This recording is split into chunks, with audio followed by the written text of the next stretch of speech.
بات اور بڑی ضروری ہے اور میرا دل کرتا ہے یہ تقریر روز کی جائے. اخلاق حسنہ کا کمال یہ ہے کہ خوددار رہ کے زندگی گزارے، عزت نفس کے ساتھ. یہ ہاتھ پھیلانا چھوڑ دے، یہ امیروں کی جیبیں دیکھنی چھوڑ دے. آپ یقین کریں کبھی بڑی بڑی تکلیف ہوتی ہے. ایک اجتماع میں، ایک پروگرام میں میں گیا تو وہاں قاری صاحب نے ایک صاحب کا MP صاحب کو بلایا ہوا تھا. تو کھانے کی میز پہ بیٹھے تو وہ علماء کو نصیحتیں کر رہے تھے، آپ لوگ یہ جمعہ پڑھایا کریں، آپ کو پتہ نہیں ہے لوگ کہاں چلے گئے، آپ لوگوں کو لڑائے نہیں. تو میں اس لیے خاموش رہا کہ اب انہوں نے فنڈ بھی دیا ہوگا، علماء بیچاروں کی مجبوری ہوتی ہے، جیب سے کہاں خرچ ہو سکتا ہے، اتنے پیسے نہیں ہوتے. تو کسی جگہ سے اب وہ نصیحتیں کرنے لگ گیا، آپ لوگ ان کو جمع کریں. کیوں بھلا؟ اس لیے کہ اگر خودداری ہو نا تھوڑے پہ گزارے کا تو پھر ان جیسے لوگوں کی ضرورت نہیں پڑتی. یہ جب ان سے کوئی تھوڑا سا آپ توقع رکھتے ہیں پھر یہ ظلم کرتے ہیں. تھوڑی دیر کے بعد پھر کہنے لگا جی میں آپ کو مضمون دیتا ہوں اگلے جمعے کا، آپ نے اگلے جمعے یہ تقریر کرنی ہے. تو پھر میری بھی کئی دفعہ مجبوری ہے، کچھ رگیں ایسی ہیں جو نہیں سانس لینے دیتی. وہ رضا کے نیزے کی مار ہے کہ عدو کے سینے میں غار ہے، پھر کسے چارہ جو ہی کا وار ہے کہ یہ وار وار سے پار ہے. تو کئی دفعہ مجبوری ہوتی ہے نا، اٹ سٹ تے پکھڑا کوار گندل اسی اور بھی بوٹیاں جاننے ہیں. تو وہ مطلب اس نے سمجھا کہ سارے ہی ایسے ہیں. تو کہنے لگا جی پھر بولے آپ وعدہ کرتے ہیں. میں کہا چوری صاحب کی کم کر دے ہو؟ کہندہ پانڈے بنانے. میں کیوں ہی بنایا کرو تیان نال، یہ علماء کے معاملات میں مداخلت بند کر دے. آپ کو کیا پتا کیا موضوع بیان کرنا ہے؟ آپ علماء کو مشورہ دیں گے جائے کام کریں اپنا. کبھی کسی نے اٹھ کے پائلٹ کو مشورہ دیا کہ جہاز صحیح چلا؟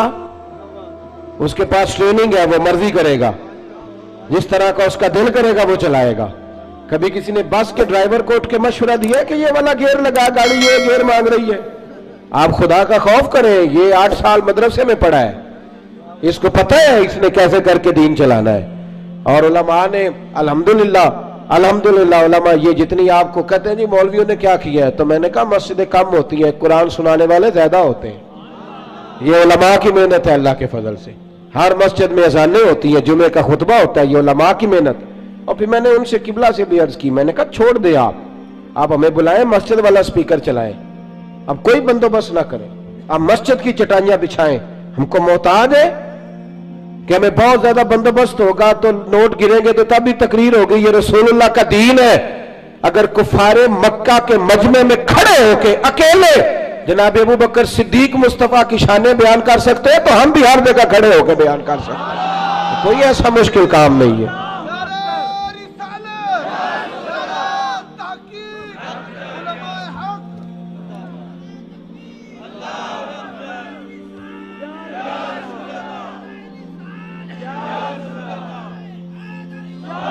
تھوڑی نا خودداری، عزت نفس.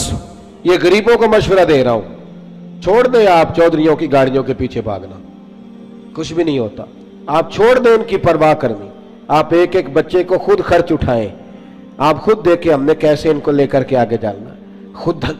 خودداری سے جیئیں، عزت نفس. ایک بات مجھے بتاؤ، جس نے حرام کا مال کمایا ہے اور روزانہ چھوٹے گوشت سے روٹی کھاتا ہے وہ زیادہ اچھا ہے یا جو حلال کھاتا ہے پر اچار سے کھاتا ہے وہ زیادہ اچھا ہے؟ آپ عجیب بات کرتے ہیں میاں، میری گر جاتی ہے. میں نے الحمدللہ خود پیاز سے کھانا کھایا. میں دوپہر کو گھر آیا اسکول سے تو اماں جی سے پوچھا اماں جی روٹی ہے؟ کہنے پتر کوئی نہیں. تو میں نے کہا میں نے کھانا کھانا ہے. تو اماں کہنے لگی بیٹے 2 ہی حل ہے، یا تو میں کسی سے قرض لوں اور تمہارے لیے 2 ٹائم سالن پکایا کروں، اور یا پھر تم سیانے ہو جاؤ.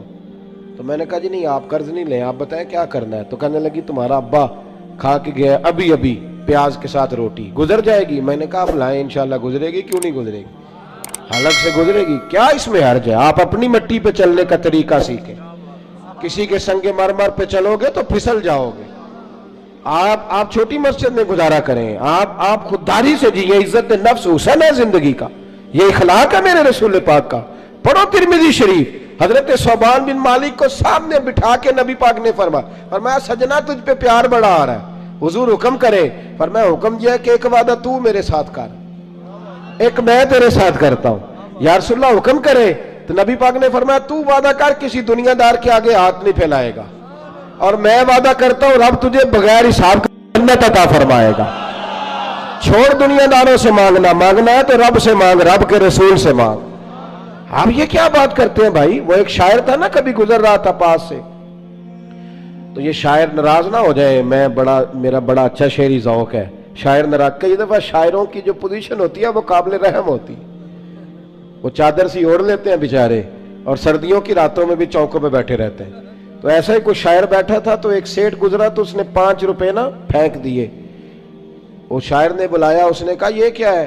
کہنے لگا جی وہ مسئلہ یہ ہے کہ آپ کی حالت بڑی عجیب تھی تو میں نے کہا چلو خرچہ چل جائے گا۔ تو اس نے کہا اٹھا اپنے پیسے، میرا تو عشق میں یہ حال ہے ورنہ میں کوئی سیٹھوں کا محتاج تو نہیں نا۔ اس نے ایک شعر کہا تھا، مجھے زندگی بھر یاد رہ گیا، کبھی کبھی جب اپنی موج میں ہوتا ہوں تو اکیلا بھی پڑھتا رہتا ہوں۔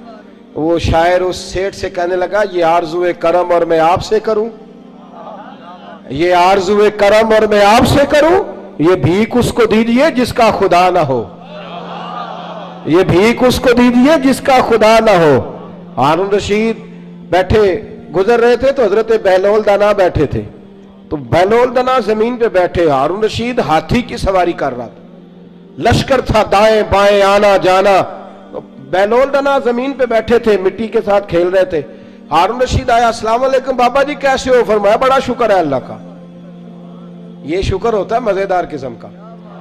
میں نا مدرسے میں لگے ہوئے تھے مستری، تو ایک طالب علم بڑا پریشان رہتا تھا کہ روٹی جو ہے نا وہ اس طرح کی پکنی چاہیے، تو میں نے اس کو بلایا کھڑکی سے، میں نے کہا ادھر آ تجھے ایک منظر دکھاؤں۔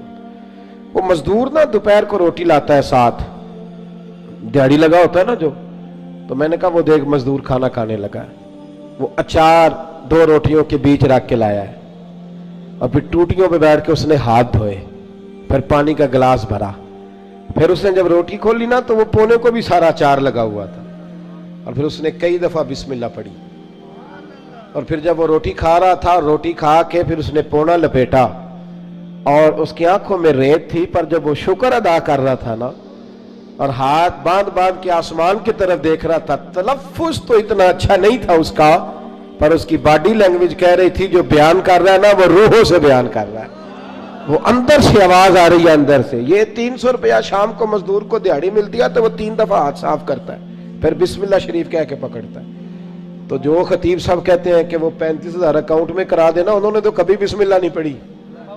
یہ جب آپ ایسے نوٹ پھینکتے ہو تو کبھی نعت خواہ کو دیکھا بسم اللہ پڑھتے ہوئے؟ سوال ہی نہیں پیدا ہوتا۔ اس کو تو پتہ ہے کہ اب کون سا شعر ہے جو بار بار پڑھوں گا تو اس پہ نوٹ آئیں گے، اس کو تو پتہ ہے، اور ساتھ یہ بھی کہہ رہا ہے کہ میں نبی پاک کے طرف سے آتا ہے تو کھاتا ہوں، تو یہ کیوں کہہ رہا تھا پہلے 25,000 بھیجو تو پھر آؤں گا؟ اس کی کیا ضرورت تھی؟ اگر تو حضور کے نام پہ کھاتا ہے نا تو پھر سیٹھوں سے سوال کرنے کی ضرورت ہی نہیں۔